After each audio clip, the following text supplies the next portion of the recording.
Bueno, a raíz de que la UNAM estableció formalmente, a través de la FES Aragón, que la ministra Yasmín Esquivel había plagiado su tesis, se ha dado pues una especie de juego de ping-pong entre el gobierno federal y la UNAM para ver a quién le toca pues decir que el título de licenciada en Derecho pues es válido.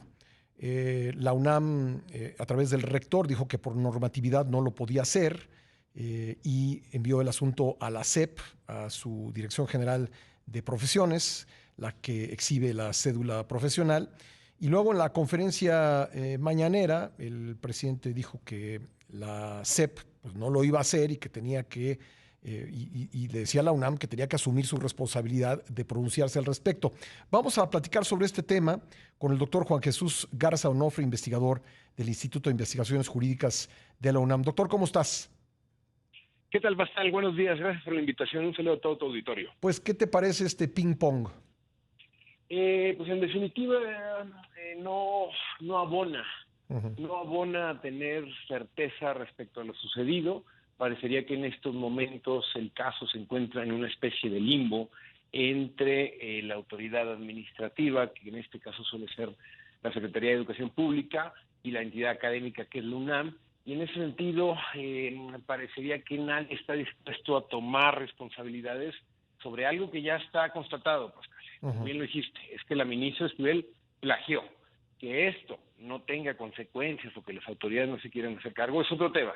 Pero que la ministra Yasmín Esquivel está comprobado que plagió, y no solamente eso, Pascal, sino que a partir de enarbolar su defensa, está comprobado que mintió con una versión delirante respecto a que había empezado antes la tesis, que se la habían robado, después involucrando a la Fiscalía de la Ciudad de México. Parecería que lo más sensato va a ser terminar encontrando una salida de corte político, porque en lo jurídico la UNAM tuvo una oportunidad, la Secretaría de Educación Pública también, y parecería que se están pasando la bolita de una cancha a otra. Ahora, ¿se puede decir con objetividad y quizá haya que entrar en el terreno de la interpretación, a quién le correspondería pronunciarse sobre la validez del título de alguien que plagió su tesis? Mira, es un tema complicado, Pascal, pero no porque sea complicado significa que sea difícil. ¿A qué me refiero? En efecto, las autoridades educativas tienen procesos cuando ocurre un tipo de esta naturaleza de plagio. El problema aquí es que al ser tan antiguo, de 1980, parecería que uno de los argumentos que dio la Abogacía General, es decir, Ujú. la oficina encargada de todas las cuestiones legales en la UNAM, fue que la normatividad ya no era vigente y que al ser una exalumna no se le podía aplicar. Ujú. Sin embargo, hay que decir que esta es una salida que se apega estrictamente a lo que dicen las reglas expresas. Ujú. Sin embargo, el derecho es algo mucho más complejo que todo, que simplemente todas las reglas que existen. En el derecho están principios, están valores, hay un código de ética universitario en donde, en efecto, es posible interpretar, construyendo buenos argumentos y una argumentación más sólida, que si bien la UNAM tiene que pasar por varios procesos para poder deliberar al respecto, también hay que decirlo, se le tiene que dar vista a los involucrados, que tengan debido proceso, que escuchen las partes. La UNAM, a mi consideración, sí puede hacer una construcción para que determine, ojo con esto, Pascal, Ujú. la nulidad del acto académico que en 1986 Ujú. generó este título de la ministra ¿Qué y sería el que examen genera, profesional? sería el examen profesional Sí. que va aparejado a la expedición del título, ¿no? Ujú. Y esto no está hablando de una sanción, es simplemente de que tiene un vicio oculto, la presentación del examen, la defensa de la tesis, y ese vicio oculto se acarrea durante el tiempo que esta personaje se ha presentado como rezada. Oye, prácticamente todos los delitos y las faltas, en fin, todos los casos en los que se viola alguna norma, pues tiene prescripción, prácticamente todas. En este caso hay prescripción. Mira, aquí creo que vale la pena diferenciar. En efecto, alrededor de 5 años después de que se comete el plagio, se genera una prescripción del delito, es decir, que ya no queda vigente por el tiempo que transcurrió en que se averiguó el mismo, que se determinó el mismo. Pero una cosa es la prescripción para que se pueda accionar a la fiscalía y se interponga una demanda, una denuncia para que se proceda penalmente contra los involucrados, pero otra vía, ¿sí?, que esa sinceramente yo no la veo y creo que ya la determinó la Fiscalía de la Ciudad de México al decretar el no ejercicio de la acción penal, pero otra vía, Pascal, es la vía administrativa. Aquí lo que estamos diciendo es que este título, por más que se haya ostentado como válido, por más que esta personaje ha llegado a la Suprema Corte con la exigencia de un título válido, al momento en que se presentó existía un vicio, y ese vicio acarrea la nulidad, y para determinar la nulidad del acto,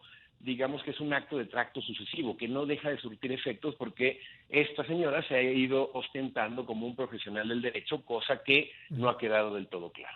Ahora, me decías que se puede encontrar en la normatividad universitaria un camino para declarar la nulidad del examen profesional. ¿Hay algo que la Dirección de Profesiones de la SEP pueda hacer o tuvo razón en devolverle el caso a la UNAM? Mira, sinceramente, en este caso en concreto, me parece que la Dirección General de Profesiones actuó de manera sensata, ¿no? ¿Por qué? Porque, en efecto, la Dirección General de Profesiones no se encarga de evaluar pruebas, de determinar si hubo plagio o no. No es un órgano que se dedica a la investigación. En ese caso, ellos tienen que apegarse a lo que les dicta o les ordene la autoridad académica, en este caso la Universidad Nacional. Entonces, me parece que es una decisión que de nueva cuenta vuelve a llamar la atención sobre cómo la UNAM dejó de hacer algo al respecto para tomar una determinación respecto al examen y el título, y en ese sentido, Pascal, a mí me parece, un poco como se ha visto el asunto, que tarde que temprano se va a recurrir el caso y va a llegar a los jueces federales. Y en el escenario más absurdo y paradójico, si esto se va recurriendo y sube distancias, podríamos llegar al absurdo desde que sea la propia Suprema Corte quien analice este caso. Entonces, es un caso difícil desde lo jurídico, y ahí que la sociedad civil, la academia, distintos barras, colegios de abogados, están pidiendo una salida política, que es que ella renuncie, que ella misma dé un paso para atrás, pero parecería que esto tristemente no va a suceder. Sí, y quedándonos en lo estrictamente jurídico, ahora que el caso ha vuelto a la UNAM, ¿cuál sería la instancia de la universidad? Se ha hablado del tribunal universitario, en fin, ¿cuál sería la instancia de la universidad que tendría que evaluar si anula el examen profesional? Esa es una buena pregunta, y lo cierto es que, de nueva cuenta, al no ser un caso de reciente suceso, es un caso antiguo y demás, creo que en este sentido no podría llegar a tribunal universitario, porque el tribunal universitario es para los miembros en activo. En ese caso sí está que la asesora de tesis me parece que tarde que temprano va a llegar a esas instancias, ¿no? Porque también es una de las involucradas. Pero para los exalumnos, en ese sentido, creo que es necesario que de nueva cuenta la Abogacía General tome una determinación en coordinación con Rectoría para eso, crear una comisión especial, para instituir un órgano ad hoc al asunto, y sobre todo tomar medidas especiales, Pascal, para un caso inédito y para un caso que deja un muy mal precedente de cómo se está tratando en las instancias administrativas y universitarias. Es extraño que sea inédito porque conforme se ha ido viendo este caso y jalando la hebra, pues han salido un montón de tesis plagiadas, ¿no? O sea, es raro que nunca, no recuerdo de memoria el número de egresados de la universidad cada año, pero que nunca haya habido un tema igual. No, totalmente, Pascal. En este caso, lo que llama la atención es que la involucrada es una de las 11 personas más importantes en la impartición de justicia en México, ¿no? Es un caso muy distinto. Eso yo creo que llama mucho la atención y genera esta magnitud del caso, pero lo que nos debe llevar a la reflexión es la cantidad de profesionales que se ostentan como tal y que han hecho trampa para conseguir su título, ¿no? En ese sentido... Y que hoy estarán muy contentos, Tito, porque... No, sí, exacto. Yo lo dije hace unos días, Pascal. Son malos días no solamente para la universidad, sino para la educación en México, porque el antecedente que está dejando la UNAM es: condenamos el plagio, llamamos la atención sobre eso, pero al final del día nada podemos hacer. Entonces, sí, es una ministra de la Suprema Corte, pero imagínate el abogado de a pie, los abogados que abusan de su práctica profesional, cobrando honorarios, engañando, pues al final del día el mensaje es totalmente de impunidad, ¿no? En definitiva, creo que no son buenos días para la educación en México ni para el ejercicio de la profesión jurídica en el país. Pues doctor, te agradezco mucho estos minutos para el programa. No, gracias por la invitación, estimado profesor. Que tengan buen martes. Gracias, Juan Jesús Garza Onofre, investigador del Instituto de Investigaciones Jurídicas de la UNAM.